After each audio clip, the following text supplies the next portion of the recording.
to the My Fashion Cupboard baby kitchen. It's around 8:30 p.m. and as you can see, Elena is out for the count. She's fast asleep and I'm going to take this opportunity to make some baby food. It is not only so much cheaper to make your own baby food and also you know exactly what's in it, but it is actually super easy, and for around an hour and a half to 2 hours worth of effort, I'm going to be able to make her enough food for 2 weeks. I like to make my baby food and freeze it in batches so that I can take it out and defrost it and mix things up to get her an interesting meal. I can't wait for her to be able to try different tastes. I'm looking forward to giving her first spicy food, basil sauce and things, so stay tuned for those. Let's get started and I'll show you how easy it is to make your own baby purees. So I'm going to start my baby food prep. I'm going to make some apple puree. I've got 3 different types of apples here. As she gets a little older, she'll be able to digest the skin, but for now I will be peeling both the pears and the apples. And I have here a cauliflower floret, and with this I'm going to steam it and blend it with some mild cheddar cheese and some baby milk and make some cauliflower cheese, because around the 7-month mark it's safe to start introducing cheddar and other cheeses apart from blue cheese into your baby's diet. So this will be her first taste of cheese. So I'm going to prepare all my vegetables. I've washed them all already. So starting with my cauliflower, I'm just going to break up the cauliflower florets. I've already cut out the stalk and I've given it a good wash. And so I'm just going to break it into florets and put it into my steaming dish. Really straightforward and easy. So I've just spread my cauliflower out on my steaming tray and that's ready to go into the steamer. But before we turn on the steamer, we are going to prepare the other fruit. So moving on to my pears, topping and tailing these. So taking off the stalk and the little hard bit at the bottom. And pears are probably Elena's favourite fruit. I try to make sure that I've always got some in there, and even though she will be moving on to foods that are more of a mash consistency, I still want to have plenty of fruit purees in the fridge because I think they're always really good to add to her desserts and to like her porridge or her Weetabix in the morning. So whilst she will start eating whole fruits as she gets older, I'll still like to have a batch of pureed fruit in the freezer at all times. So this will absolutely not get wasted. So I'm just peeling my pear with a vegetable peeler. The skin comes off really easily.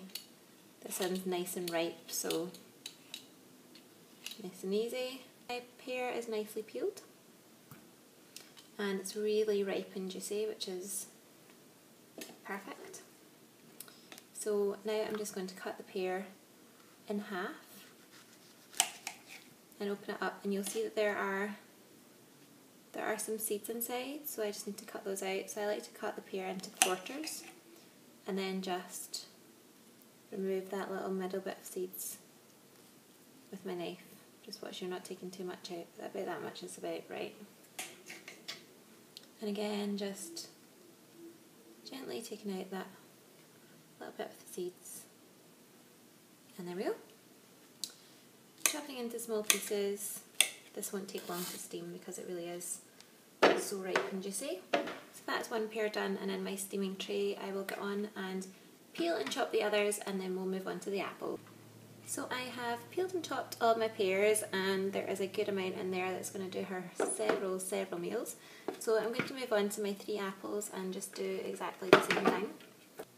So that's the hard part over. I have peeled and chopped all of my apples, my pears and my cauliflower, and they're all ready to go in the steamer and steam for around 20 minutes or so until they're nice and soft, and then I can get on and puree them. So that's my steamer on. It's set for around 20 minutes. Apologies for the lighting over here, it's really dark in this corner of the kitchen. But I have my pears on the top, apples in the middle, cauliflower on the bottom, more or less based on what I think will cook fastest. I think the pears will cook the fastest. So I'm just going to leave this to do its job, and then I'll come back and puree it later. My fruit and veg has been steaming for approximately 20 minutes, and as you can see it's nice and tender and just falls off the end of a sharp knife. So it's absolutely ready to be pureed. So I'm going to start scooping my pears into my food processor.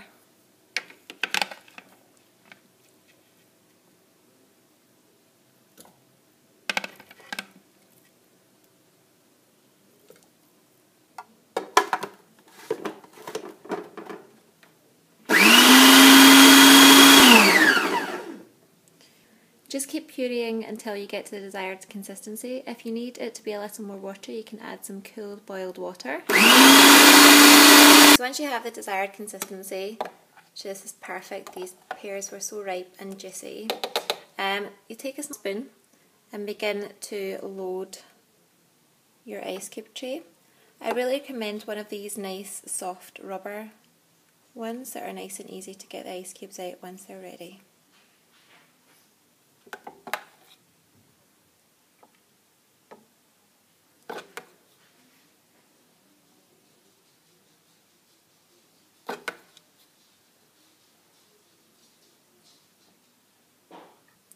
So that is me filled my ice cube tray with the pear. 4 pears gave me a generous helping of ice cubes to put in my freezer. Generally I will give Elena around 3 ice cubes with her breakfast, 2 to 3 with her porridge in the morning or with her Weetabix.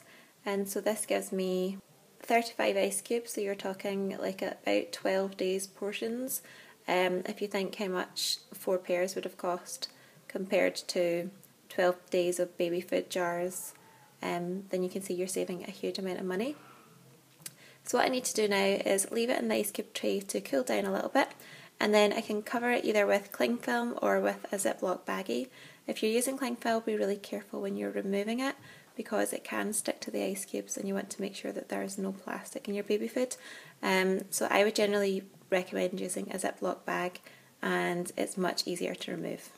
I've now rinsed out my food processor and I'm going to do exactly the same with the apple that we steamed earlier. Just putting that all in there and just doing exactly the same as what we did before. So we're going to puree this. Just going to pulse it first and then add some cooled boiled water if we need to. If you wish, you can add some cinnamon to the apples for an extra punch of taste, particularly if your baby is a little older. I haven't tried Elena with cinnamon just yet, so I'm going to add cinnamon to her individual portion rather than to this whole batch, just in case she doesn't respond well to it. So I just did exactly the same with the apple as I did for the pear. I pureed it to a nice thick creamy consistency and using a small spoon put it into ice cube trays. This has given me 19 generous ice cube sizes. And I find this really useful not only for her porridge or her Weetabix in the morning, but also to add to yoghurt as a snack. The nice sweet taste of the fruit puree is a great counteract to the tartness of the natural yoghurt and makes an absolutely great snack.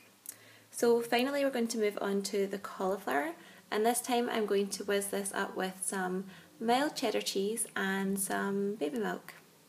So I've added the cauliflower to my food processor, and to that I'm going to add some baby milk. If you have some breast milk that you want to add, you can use that. You can also use whole cow's milk for cooking under the age of 12 months or for drinking as well after 12 months. So I'm just going to add a splash, and what I can do is keep adding more as I whiz the puree to get it to the right consistency. I'm also going to add about a small handful of the mild grated cheddar.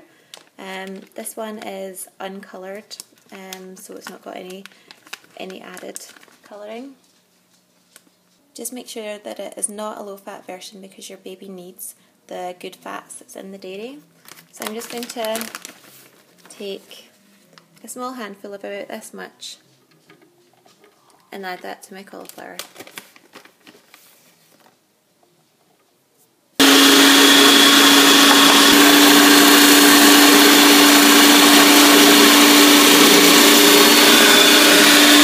So I'm happy with the texture of this now. It's a really nice, thick, creamy consistency. It looks really creamy and delicious. You can obviously add more milk if you want it to be thinner or less milk, or even just pulse it if you want thicker chunks of cauliflower if your baby's a little bit older and the baby has teeth. But I'm quite happy with that, so I'm just going to do exactly the same as what I did before and fill my ice cube tray with the cauliflower cheese. I'm also going to do a few small boxes full as well, mostly because I don't have enough ice cube trays to accommodate all of the baby food that I'm making just now, but also because it's quite handy to have little tubs ready just to take out with you to defrost during the day, and you know that there's a good sized portion. However, I generally do like to freeze things in ice cube trays because that way you can really control the portion size, and also if your baby doesn't respond particularly well, doesn't particularly like a vegetable, you don't feel like you're wasting a lot of it if they're not eating it. What you can do is, if in the first day you've taken out, say, 3 ice cubes of the vegetable and they've refused to eat it, the next day you can take out 2 ice cubes of that vegetable and 1 or 2 ice cubes of one that you know he or she really likes, and mix them together so you can get kind of a mixed approach, which allows you to make sure your baby's eating, for example, for me it's spinach. They are eating their greens, but also they're enjoying it and you're not forcing it down them. So that's why I like to use ice cube trays, because it does give you that more flexibility. But I will be using a combination of ice cube trays and tubs for this cauliflower cheese, which looks creamy and delicious, and I'm sure she's going to love it. So I've completed my baby meal prep, and the cauliflower cheese made me 32 ice cubes in this ice cube tray, so that's more or less 10 meals. Plus I also got another 6 containers, and each of these containers has around 3 teaspoons, which is the equivalent of around 3 ice cubes. So yeah, a good sort of 16 to 17 meals out of that one cauliflower. If you do a batch like this, keep it in the freezer. You can keep all of this stuff in the freezer for 3 to 4 months for vegetables, 2 months for any meats or fish. It means that you can mix and match what's in your freezer and give them a nice hearty and healthy meal. So here is my baby food all packaged up and ready to go in the freezer. I've used little bags which I've already put on to each what is inside and what date I made it. If the bags don't quite close at the top, I like to put cling film on top just to make sure everything's really well sealed. It's really important that whatever you're putting in the freezer, if you're using little boxes, that you put on a nice tight closing lid, and if you're using ice cube trays, that they are well covered, because any cross-contamination in the freezer can be really dangerous. Particularly any raw meats that could drip onto your baby food would be very, very dangerous for them. So make sure they're really well wrapped. Tie the bags if you can, otherwise cling film on top of them. And these are ready to go in the freezer, and in about an hour and a half of effort I've made Elena around a fortnight worth of food. Obviously I don't want to give her the same food every night, so I will switch it up, but in general I've got around 15 days worth of breakfast, snacks and dinners in an hour and a half of effort. So I hope you enjoyed this video. Please tune in for further recipes for babies and let me know if you've got any questions. Thanks, bye.